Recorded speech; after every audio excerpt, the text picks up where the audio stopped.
10 വർഷങ്ങൾക്ക് മുമ്പ് ഉമ്മൻചാണ്ടിയുടെ ഭരണത്തിൽ ഇതായിരുന്നു എന്നുള്ള കള്ളപ്രചാര വേലകൾ, ഉമ്മൻചാണ്ടി ഗവൺമെന്റ് നാടിന് നൽകിയ നന്മകളെയോ നേട്ടങ്ങളെ പറ്റി ഒരു വാക്ക് പറയാതെ ദേശാഭിമാനി പത്രത്തിൽ വന്ന അന്നത്തെ കള്ള വാർത്തകൾ ഇന്ന് ദേശാഭിമാനി തന്നെ തയ്യാറാക്കി കേരളത്തിലെ ഹിന്ദു, ഇന്ത്യൻ എക്സ്പ്രസ് തുടങ്ങിയ ചില പത്രങ്ങളിലൂടെ കള്ളപ്രചാര വേല നടത്തുകയാണ്.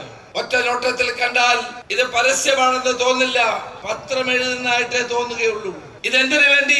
ആരാണ് ഈ പണം കൊടുക്കുന്നത്? ഞാനും നിങ്ങളും കൊടുക്കുന്ന നികുതി പണം ഉപയോഗിച്ചുകൊണ്ട് തകർന്ന് തരിപ്പണമായ ഇടതുപക്ഷ മുന്നണിയുടെ മുഖം നന്നാക്കാൻ വേണ്ടിയിട്ടുള്ള പരിശ്രമമാണ് നടത്തിക്കൊണ്ടിരിക്കുന്നത്.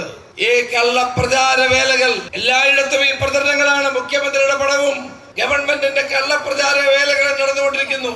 ഒരു കാര്യത്തിൽ നമുക്ക് ആശ്വാസമുണ്ട്, ഈ മുഖ്യമന്ത്രിയുടെ പടം കണ്ടാൽ മതി കേരളത്തിലെ ജനങ്ങളൊന്നും ഇടതുപക്ഷ മുന്നണി വോട്ട് ചെയ്യില്ല എന്ന ഉറപ്പ് നമുക്കുണ്ട്.